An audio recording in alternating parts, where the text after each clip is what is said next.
Hey everybody, my name's Chase, and this week I'm continuing the series called Greenfield Lane about a young family that moves into a haunted house in the early 1990s.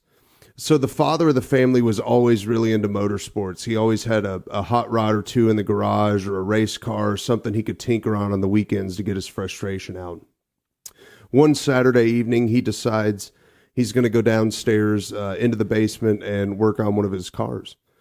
So the oldest son, always wanting to be the big help, decides, hey, I want to go with you and help. So the dad said, sure, buddy, come on, let's go do it.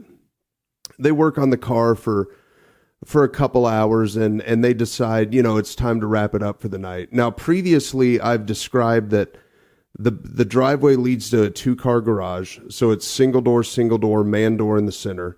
You go into the garage, there's a bay on each side, and then there's a door that leads into the basement. The basement is configured like an L, so the garage door is down here.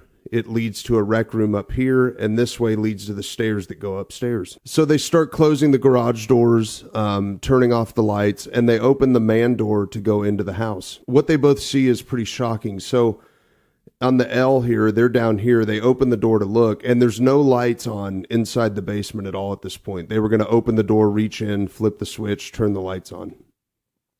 Across the threshold into the rec room, they both saw something, but they disagree on what they saw. So the boy describes what he saw as a fluttering white nightgown going across the threshold from the west side of the house to the east side of the house. The young boy describes as if it's flowing in the wind. You can hear a lot of wind noise, almost like a cape in a superhero movie. And he saw it as the arms were straight down, The dad sees it at the same time, but instead of the arms straight down, the dad sees it as the arms up in the air. But otherwise, they both describe the exact same thing. The young man freaks out. He is in an absolute panic. He's scared to death. The dad, to try and make him feel better in that moment, said that he didn't see anything. He didn't notice anything. And he calmed the young man down. They went upstairs, went about their business, went to bed. This event really shook up the young man a lot. And he kept bringing it up and bringing it up and bringing it up. Finally, the dad, feeling guilty for lying to his son, just said, I did see it. And I lied to you in that moment to make you feel more comfortable. I don't know what it was. I can't explain it. And I'm sorry that we both experienced it. As kind of the ringleader for his younger siblings, he decides he's not going to tell his younger brother and sister what happened. However, he's really urging his parents, can we please get out of the house? Can we get out of the house? This is kind of the first experience he's had that really shook him to the absolute core. So the following weekend, they decide they're going to go out of town for just a little weekend getaway somewhere close. The oldest boy at this point's 8 or 9. The middle son is, 6, 7, and the daughter is 4 or 5. So they pack up the family truckster, they get the minivan loaded, and they decide they're going to go to this little place in Kentucky they were really familiar with, really cool hotel, had like a putt-putt golf course, tennis courts, pool, all kinds of cool stuff. They had a really nice weekend. It was really nice to get away. Everybody could finally breathe again. They could put all that behind them. They could distract themselves from the situation they were dealing with at home. But when they got home, they were unloading the car and getting loaded in, and one of the neighbors comes over, and they said, hey, who was watching the little girl while you guys were out of town? And the parents kind of look at each other puzzled, and they say, she was with us. What do you mean? They said, no, we could see through the picture windows in the living room that there was an old lady there, clearly at the evening time, rocking your daughter and putting her to bed and seemed to have a pretty normal routine going. So who was watching your daughter while you guys were out of town? And they said, I have no idea what you're talking about. She was literally with us the entire time. There was nobody here watching the little girl. There was no old lady that we know that was babysitting. No one was house sitting. The house was completely empty. Well, the neighbors thought this was some kind of weird ploy and joke. They said, ha, ha, ha, whatever, have a good day. That night, they're winding down for the evening, getting ready to start the work week. And the mom and dad are sitting in the living room, and they notice that the kitchen lights are just turning on and off. Nobody's in the kitchen. They go and they investigate. And of course, they turn the light off. They go back into the den to watch TV. The kitchen light comes back on.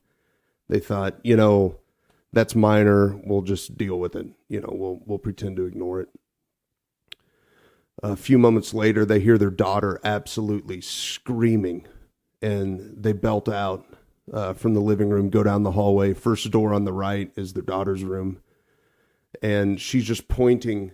She's pointing at the window, completely freaked out. I said, "What's wrong?" And she's like, "I saw somebody standing in my window. I saw somebody looking into my window. They were really scary." And I want to take a moment to explain that the house is built on a slope. So the living room is on this side of the house, and it's kind of eye level looking into the windows. And the farther you go south on the property, the farther the windows get from the ground. So in order to actually look into this window, to peer in like this, you'd have about this much height on your tippy toes to look in. The little girl described it as a full-bore apparition in the window, standing at ground level, looking into the window. The parents are obviously very distraught. They know that nobody had a ladder outside standing there looking into the window. At this point, they know it's par for the course, and there's nothing they can do about it. They calm the little girl down, get her back to sleep, and retire for the night. The next day, they get home from school. The children rode the bus home. They had a key to unlock, got in the house, no big deal. Parents get home later that evening, a couple hours later, and they're preparing for dinner. The little girl screams again, and once again they go to her aid. And now she's pointing in the corner of her room. She said, "The same thing I saw outside is now standing in the corner of my room." The way the room was lit, there was a shadow in that corner of the room, but there was clearly nothing there. They calm her down. They go eat dinner and do the best they can for the evening. A couple days later, the father's not feeling well at work, and he comes home a little early. And he gets home and he goes into their bedroom, and he realizes that his wife's clothing and undergarments, lingerie, everything is just spread out all over the room.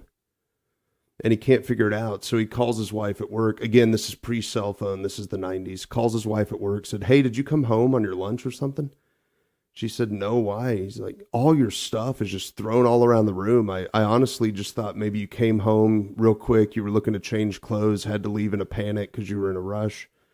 She said, "No, I didn't come home." So he cleans up the mess and just prepares for his family to come home for dinner that night. No big deal. Now, they had a family dog, and the dog's name was Eli. Eli was this big German Shepherd mix. Really good dog, really good family dog. Occasionally, they'd notice that Eli would get really nervous. He would yelp out. He would cry. He was really weird about having his back legs touched.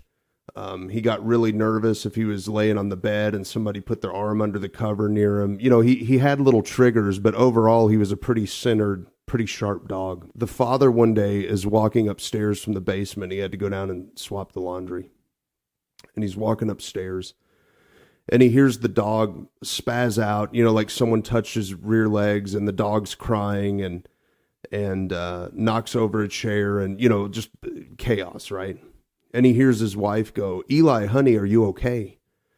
And he opens the door from the basement leading into that common area, and he realizes that it's empty up there, and all the chairs are where they were. So it sounded like there was chaos, but he came up to just a completely just normal-looking dining room.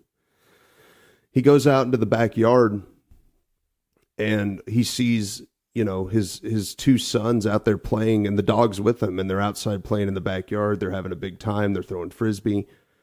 And he said, "Hey, is your mom home?" And they said, "No, she took our sister and they went into town to run some errands." And it was at this point that the father realized that whatever was inhabiting their house could not only show up as whatever they wanted, present as whatever they wanted, physically attack them as they wished, create different distractions to play on your senses. But now he realized that this entity that was in the house could now portray the voices of his family within. And that's where we're going to stop this week. Next week, it'll ramp up even more. Thank you all for watching. Please like, comment, subscribe. I love you all very much. Have a great day.